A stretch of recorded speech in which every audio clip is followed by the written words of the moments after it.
Hello and welcome to the second lecture for week 7. This one's entitled American Myths, and it focuses on your readings related to Washington Irving and James Fenimore Cooper. Washington Irving himself is a very interesting fellow.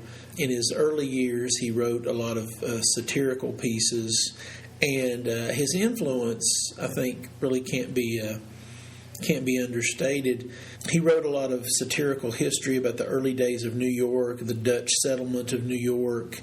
There are still a lot of remnants of his histories of New York, in New York, as a matter of fact. He is the one who ascribed the name Gotham to New York City, for instance, taking it from a village in England that had a reputation for folly.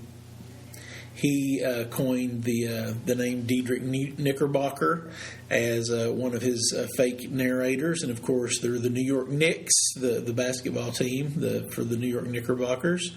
So that still remains in New York City. But we mainly know him now as the teller of tales that he wrote after being an expatriate in Europe. The two most famous tales being Rip Van Winkle and Sleepy Hollow. And I've asked you to read Rip Van Winkle. And Rip Van Winkle, I think, is a very important story to read, especially looking at the transition between early colonial America and post-revolutionary America, because Rip really is a character that straddles both of those times, quite literally. At the beginning of the story, we see Rip in a pre-revolutionary world where news travels slow, where the domestic sphere is the most important sphere, and when Rip wakes up, we see him in a world where news travels fast, where the government by the people and for the people is an all-consuming part of life, and events happen at breakneck speed. Rip is quite literally lost in this new world and can't remember his name and doesn't know who he is. While it is a straightforward, simple tale, it also functions on multiple levels. It's a political allegory. It's a nostalgic tale, hearkening back to a simpler time and a simpler day.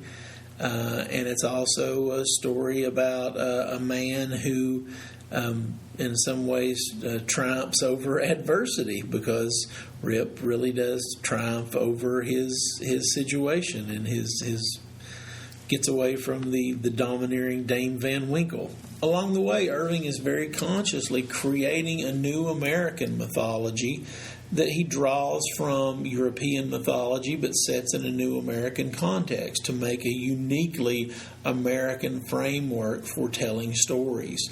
Rip Van Winkle feels like an old story, but it creates new American archetypes. Rip feels like a character that we all know, and it's because he has become an archetype over time, an American archetype of the dreamer, the lazybones, the henpecked husband. But that was a new character at the time.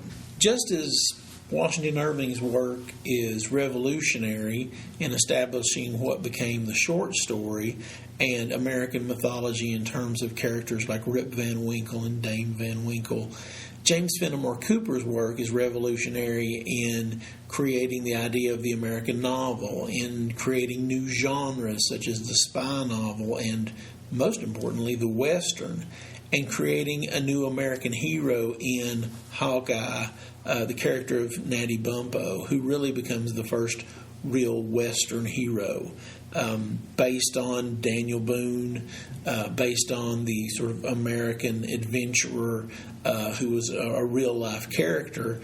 Natty Bumppo is carried through a series of novels, sequels and prequels, through James Fenimore Cooper's Leatherstocking Tales, a series of novels that he writes, that this character is featured in various ways.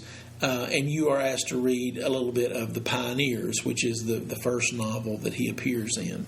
Cooper really establishes this concept of the West and all the aspects that it represents, sort of this ambivalence of creating new territories taming the West, as well as the importance of having an untamed territory where the American man, the American hero, can live outside of laws, outside of civilization. And there's this duality, this ambivalence that Natty Bumppo, also called Deerslayer Hawkeye, he has many names, it's the same character. There's this duality that he expresses.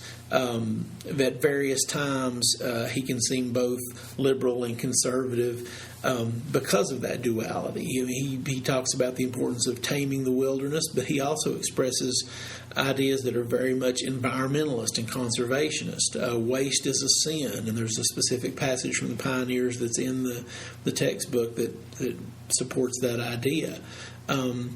The Native Americans, the American Indians, are seen as very noble, but they're also seen as extremely savage. And so there's two different views there that are definitely upheld at various points through the writings of Cooper.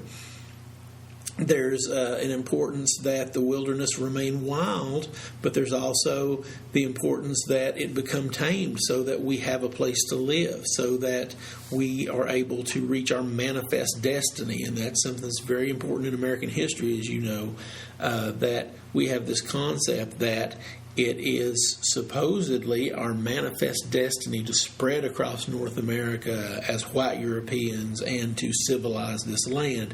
And that's not something that Cooper necessarily questions. In conclusion, what is the significance of Irving? What is the significance of Cooper? I think the most important thing to keep in mind is that they help answer the question that was posed by a Scottish critic, which is, who reads an American book? American literature was really looked down upon by Europeans, and for good reason. There really wasn't good American literature up until the turn of the century, the turn of the 19th century. And it was Washington Irving and James Fenimore Cooper who brought American literature into European homes and brought it into European book reviewers' journals. Washington Irving and James Fenimore Cooper sold a lot of books in England, sold a lot of books in Europe, and they quashed that criticism of American literature. Irving and Cooper are also very important in American literature because they explore many new ideas. As I said, Cooper is a revolutionary in terms of being the first author who explores having sequels. You know, he has the Leatherstocking Tales. He has multiple novels with the same character. Prequels, he does things in a different order. He starts the Pioneers late in the career of Natty Bumppo, and he goes back in time and then leaps forward in time.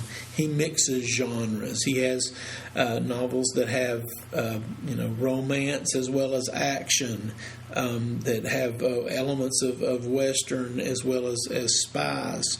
And the creating of new genres as well. He's the one that creates the spy novel. He creates the Western.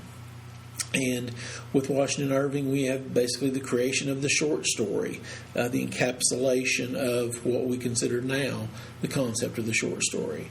And with Irving and Cooper, we have authors who are definitely indebted to Europe. They're indebted to European authors. They're definitely influenced by them, but they are creating new things. They are creating new genres, writing about new ideas that European writers are not writing about, and writing in genres that European writers are not writing in.